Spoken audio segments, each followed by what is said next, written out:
एक वक्त का किस्सा है। एक गांव में बिट्टू नाम का लड़का जंगल में परिंदों का शिकार करने जाता था। वो जाल लगाकर बैठ जाता तो कुछ परिंदे उसके जाल में फंस जाते। ये क्या, आज तो सिर्फ 2 ही परिंदे जाल में फंसे हैं। चलो इनको ही जाकर बाजार में बेच देता हूँ। फिर बिट्टू वो परिंदे लेकर जंगल से निकल पड़ता है और बाजार में लेकर बैठ जाता है। तो एक ग्राहक वहाँ आता है। भाई ये परिंदा कितने का बेच रहे हो? सर ये मेरे पास 2 ही परिंदे हैं। इन्हें मैं जंगल से बड़ी मुश्किल से शिकार करके लेकर आया हूँ। आप ये दोनों ही खरीद लो, सस्ते दे दूंगा। वो बात तो ठीक है, मैं दोनों ही खरीद लूंगा, लेकिन मेरे पास 200 रुपए ही है। ओ हेलो भाई, ये आपको 200 रुपए वाले परिंदे लग रहे हैं। जाओ जाओ अपना काम करो, मुझे नहीं बेचने आपको। ना बेच, शाम तक भी बैठा रहेगा तो ये परिंदा नहीं बिकने वाला। वो तो मुझे तुझ पर तरस आ गया था कि गरीब है, इसका कुछ भला कर दो। बिट्टू ये बात सुनकर सोचने लगता है, यार अगर शाम तक भी बैठा रहा और ये परिंदे नहीं बिके तो घर खाली हाथ जाना पड़ेगा। नहीं नहीं, मैं इसे इसी कीमत पर बेच देता हूँ। लाओ भाई लाओ, पैसे दो। फिर वो ग्राहक दोनों परिंदे ले जाता है और बिट्टू घर आ जाता है। सुनाओ बिट्टू, आज कितने पैसे कमा कर लेकर आए हो? बेगम सिर्फ 200 रुपए ही कमा कर आया हूँ। ये क्या बिट्टू, सिर्फ 200 रुपए? इसमें हम कैसे गुजारा करेंगे? आप कब अच्छे शिकारी बनोगे? बेगम मैं बहुत अच्छा शिकारी हूँ, पर क्या करूँ, जंगल में परिंदे ही बहुत कम आते हैं। तो बिट्टू आप गांव के बाहर जो दूसरा जंगल है वहाँ से शिकार कर लो, वहाँ तो काफी अच्छे परिंदे होंगे। बेगम ये आप क्या बातें कर रही हो? पूरा गांव जानता है उस गांव के जानवर और परिंदे जो भी अपने घर रखता है तो उसके हालात खराब हो जाते हैं। बिट्टू क्या आप भी गांव के लोगों जैसी जाहिल बातें कर रहे हो? आप बस उसी जंगल से शिकार करो, हो सकता है वहाँ बहुत सारे परिंदों का शिकार हो जाए और हमारे हालात भी बदल जाए। ठीक है बेगम, आप कहती हो तो मैं कल सुबह उसी जंगल में चला जाऊंगा शिकार करने।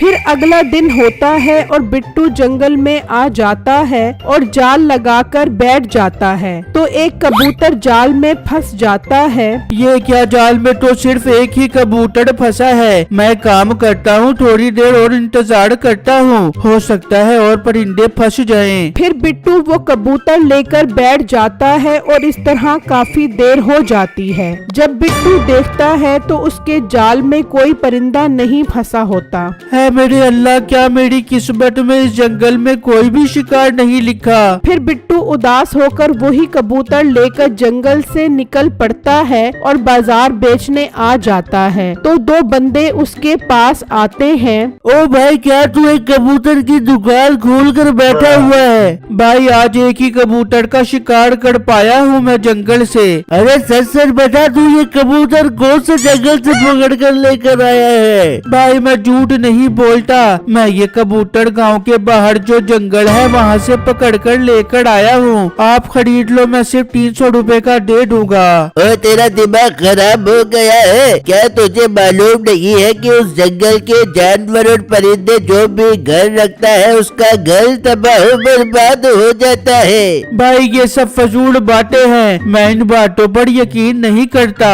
मोटे कहने लगता है, तू अकल का भी मोटा है। चल भाई निकल यहाँ से, हमने ये कबूतर नहीं लेना इससे। फिर वो दोनों बंदे वहाँ से चले जाते हैं। इस तरह शाम हो जाती है और बिट्टू का वो कबूतर नहीं बिकता। यार मेरा तो ये कबूतर नहीं बिका, अब खाली हाथ ही घर जाना पड़ेगा। मैं बेगम को क्या मुंह दिखाऊंगा कि आज कोई भी कमाई नहीं कर आया। खैर बिट्टू वो कबूतर लेकर घर आ जाता है और बीवी को सारी बातें बताता है। हाय बिट्टू, अब हम क्या करेंगे? अब तो खाने को भी कुछ नहीं है। बेगम मैं तो पूरी मेहनत करता हूँ, अब मैं क्या करूँ, हमारी किस्मत में यही सब कुछ लिखा है। हाँ बिट्टू, ये तो आप ठीक कह रहे हो। चलो फिर भूखे ही सो जाते हैं। जी बेगम, अब खाली पेट ही सोना पड़ेगा। आप जाकर सो जाओ, मैं ये कबूतर पिंजरे में रख कर आता हूँ। फिर बिट्टू वो कबूतर पिंजरे में रख देता है और वो दोनों सो जाते हैं। और फिर जब सुबह होती है तो उसकी बीवी दाना डालने पिंजरे के पास आती है तो देखकर हैरान रह जाती है कि कबूतर ने सुनहरी अंडा दिया होता है। बिट्टू बिट्टू जल्दी आओ, यहाँ आकर देखो। तो बिट्टू भागता हुआ आता है। बिट्टू जी ये देखो, इस कबूतर ने सुनहरी अंडा दिया है। बेगम लगता है अल्लाह ने हमारी सुन ली, अब हमारे दिन भी जरूर बदलेंगे। हाँ बिट्टू, अब हमारे दिन जरूर अच्छे आएंगे। आप एक काम करो, इस अंडे को मीठे भाई को जाकर बेचाओ। उसी गांव में मीठे नाम का लड़का सुनार की दुकान चलाया करता था। छोटे मुझे बहुत सुस्ती हो रही है, जाकर कड़क चाय लेकर आ, वो पीऊंगा तो शायद सुस्ती कम हो जाए। फिर वो लड़का चाय लेने चला जाता है, तभी बिट्टू सुनहरी अंडा लेकर आता है। मीठे भाई मैंने ये सुनहरी अंडा बेचना है। मीठा सुनहरी अंडा देखकर हैरान हो जाता है। बिट्टू ये सुनहरी अंडा तुम्हारे पास कहाँ से आया? मीठे भाई वो सब छोड़ो, कहाँ से आया और कैसे आया, आप ये बताओ कितने रुपए का खरीदोगे ये अंडा? अच्छा बताता हूँ, मैं तुझे इसके 10,000 रुपए दे दूंगा। बिट्टू 10,000 का सुनकर खुश हो जाता है। ठीक है मीठे भाई 10,000 रुपए दे दो।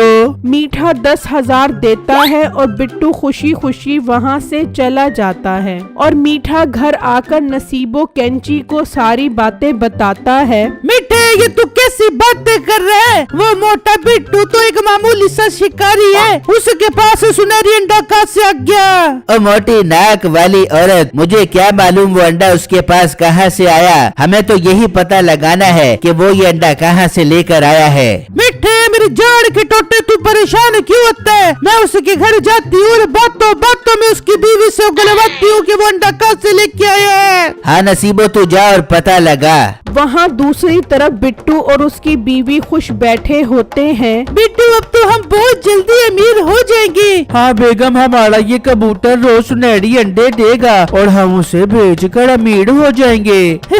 बिट्टू, कबूतर नहीं कबूतरी है, कबूतर भी भला अंडे देता है क्या? बेगम कबूतर हो या कबूतरी, हमें तो अब रोज सुनहरी अंडे मिलेंगे। बिट्टू जी, इसी खुशी में आज आप बाजार से अच्छा खाना लेकर आओ, आज हम पेट भर के अच्छा खाना खाएंगे। ठीक है बेगम, मैं जाता हूँ और अच्छा खाना लेकर आता हूँ, वो भी गज़ाइये से भरपूर। फिर बिट्टू घर से निकलता है तो नसीबो भी आ जाती है। नसीबो बाजी, आपको मेरी याद कैसे आ गई? अरे बहने, हमसाइयों के भी हुकूक होते हैं, उनका हाल पूछते रहना चाहिए। अच्छा बहने, मीठा बता रहा था कि बिट्टू आज उसकी दुकान पे सुनहरी अंडा लेके आया था।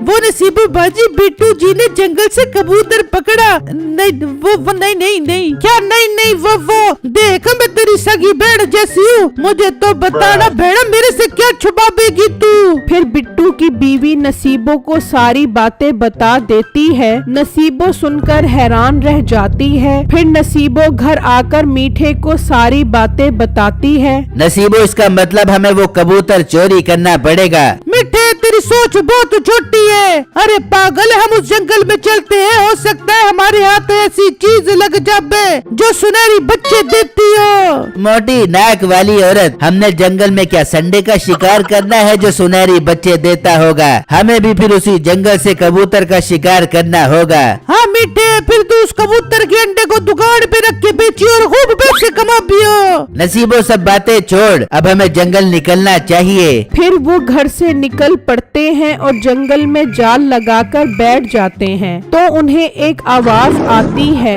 नसीबो, ये तो मुझे शेर की आवाज लग रही है। मीठे, आवाज नहीं, वो देख शेर आ रहा है, भाग। फिर वो दोनों भागते हैं, शेर उनके पीछे भागता है और वो दोनों भागते भागते दरिया पर पहुंच जाते हैं। नसीबो, मार दे दरिया में छलांग। फिर वो दोनों दरिया में छलांग लगा देते हैं। मीठे, हमें तो तैरना भी नहीं आता। बेगम, तैरना तो मुझे भी नहीं आता। फिर वो दोनों डूब जाते हैं। जरूरी नहीं कि हर इंसान की किस्मत एक जैसी हो।